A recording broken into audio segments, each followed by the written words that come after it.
Welcome back, everybody. Thank you so much for sticking with me through that break. If you are just tuning in, we just finished our segment talking about March Madness, the proposed expansion, and my feelings on it. Go back and check that out if you haven't. In this segment, it's going to be a similar theme. College football playoffs, they're also expanding, and this one is done. This is not just talking about it, maybe happening. This one is done. They've expanded to 12 teams officially for 2024 and 2025, and in 2026, they're going to be 14 teams. They've figured out a revenue sharing plan that kind of feels very heavy handed, kind of shows the dire situation that the NCAA has been in. They've really shown a light on that. It's been bright, it's been brutal for the NCAA. We'll talk a little bit about that in just a second. But before we do, remember that if you would like to be an even bigger part of the show than you already are, all you need to do is go to gsmcpodcast.net. Leave a tip or donation. You leave a message. It should pop up on the bottom of the screen there. We'll have a little conversation about your thoughts for me, you, everyone to see on all streaming platforms. We'll have a conversation. We appreciate anything that you guys do give. Again, that link to leave a tip or donation is gsmcpodcast.net. But like I was saying, we're going to talk about the college football playoffs expansion. The big news coming out is that the commissioners have finally agreed on a budget expansion. And again, we just went into this whole diatribe talking about March Madness, how the expansion more towards these small elites is coming, and it's already here in college football. And there were signs, the Pac-12 got dismantled like that. One of a Power 5 conference just disappeared. All of this in 1 year, and then that followed up by the Big Ten and SEC forming an alliance, and then immediately holding the NCAA hostage. It was all in the course of a couple months that this happened. All in 2024. It hasn't even been half a year, and all of this is just moving so quickly. It really has just moved a spotlight over to the situation that the NCAA is in. How it kind of has to bend the knee, and it's not just the NCAA itself. It's all of these conferences. It's the Group of 5 schools. It's the ACC, a Power 4 conference. The Big 12 also doesn't have a lot of choice. They're just there for the ride until the Big 10 and SEC decide to ditch. Right now, it's all, hey guys, please don't leave us. We'll give you this. And the Big 10 and the SEC are saying, that's it? That's all you're going to give us? Fine. That's okay for now, but in a couple years, we're going to want some more. And they said, that's okay. We just need you here. It really is an imbalance of power.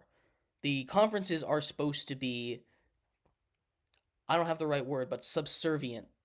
It's, again, not quite the right word, but they're supposed to be underneath the NCAA. The NCAA is supposed to be that governing body, not two conferences.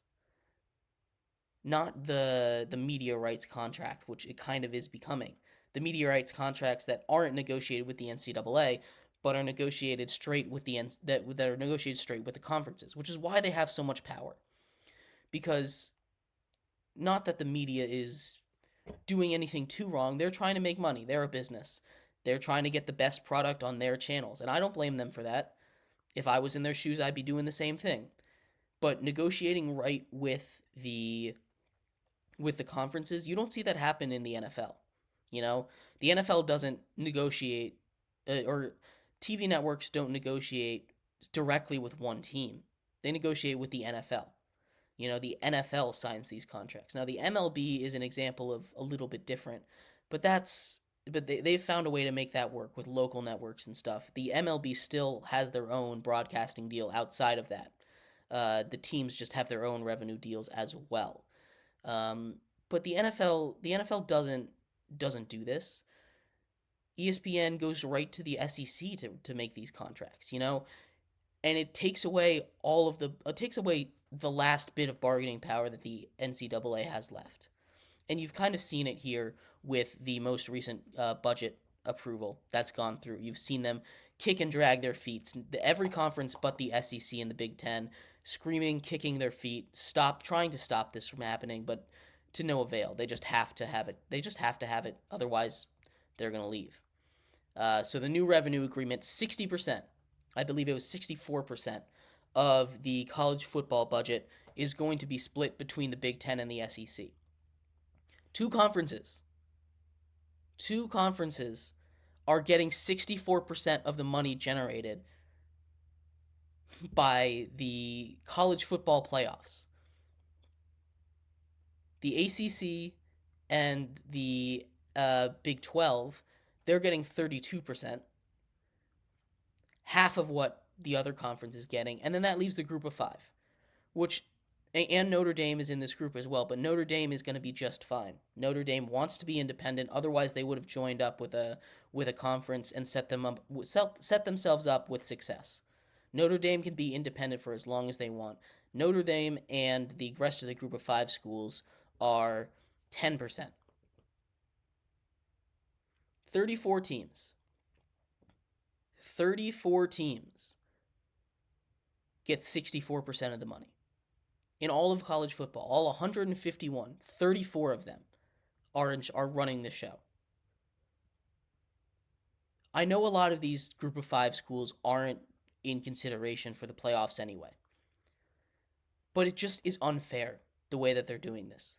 The way that they're just casting them aside, not just for this year, but forever. We've seen dynasties rise and fall. We've seen the greatest college football teams of all time fizzle out. Miami, USC, these are dynasties that in college football seem like they'd last forever.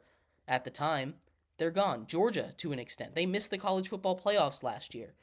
They had just won 2 natties in a row. You can't just bend the knee to these teams, and I understand they're kind of in a situation where they have to. But this isn't going to be the power balance forever. It wasn't always the SEC as this super powerful, we are the best at football. Now, it has been for the last 20 odd years, but it wasn't always this way. We just went through 2 dynasties that were in the Pac-12 and the ACC, not the SEC.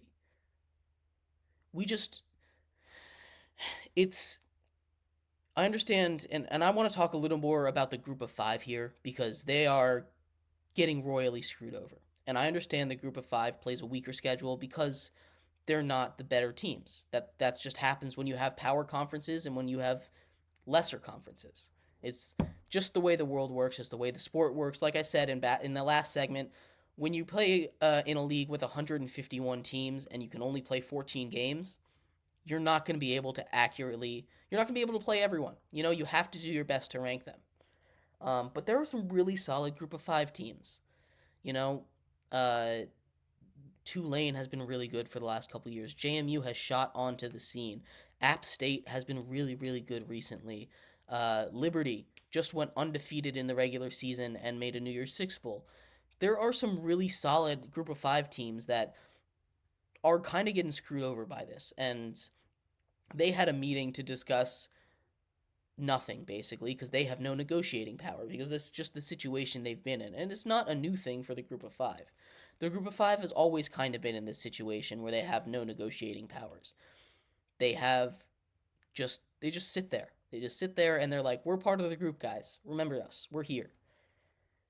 And for them to make up, 50%, 60% of all the teams that you as a group are representing, and for them to have no say in how it's run or to be so royally screwed over by all this. These new negotiations, I wouldn't be surprised if they got rid of that automatic group of five qualifier.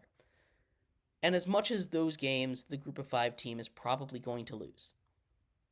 I'll admit that. 90% of the time, these group of five teams are going to lose that game.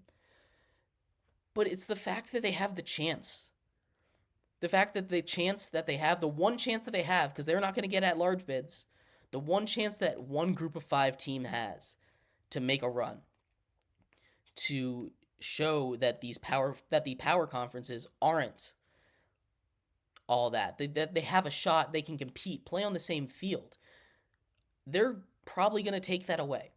Now, that's not based off any reports. All reports are that they're planning on keeping that one group of 5 school in, which I really hope they do. But you can just picture it down the line, can't you? You can just look, not even 5 years, 2 years. They're gonna renegotiate the playoff format. You can just look 2 years down the line after the 2 group of 5 teams that got a chance get blown out. Oh, the group of 5 never stood a chance. Let's just get rid of them at I don't know. Let's say another SEC school. I don't know.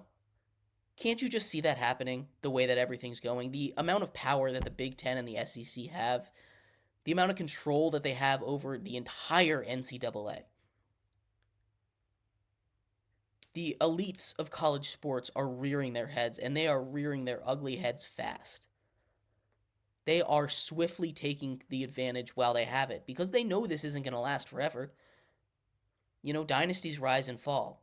The Patriots lasted for 20 years in the NFL. Look where they are now. Everything comes to an end at one point. Nick Saban is gone. Alabama is probably not going to be near as good. They're going to be a great team still, but they're not going to be as good. Dynasties come and go. You can't just base an entire league off of a 20-year period of that history. Go pick any 20-year period from any sports league and say, oh, the teams that are elite then, they're going to be elite forever. You're wrong. Every single time.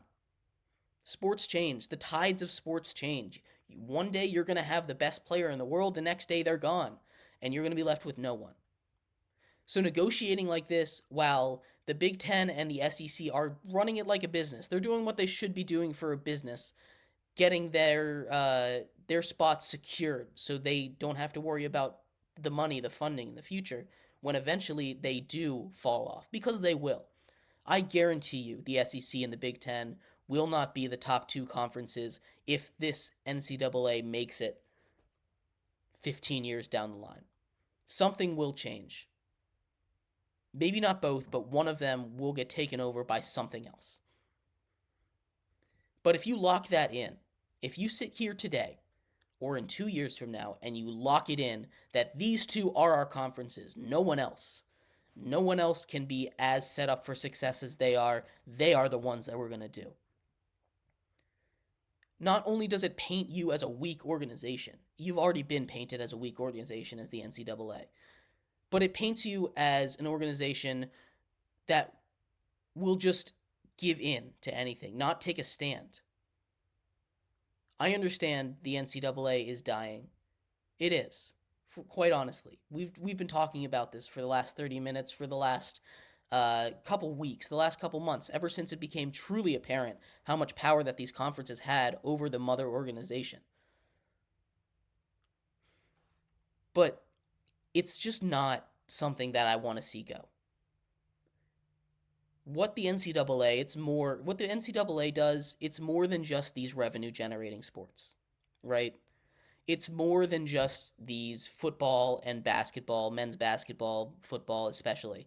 It's more than just those sports. It also consists of volleyball and swim and dive, and these sports that, quite honestly, are not going to be able to be supported without the NCAA as an organization.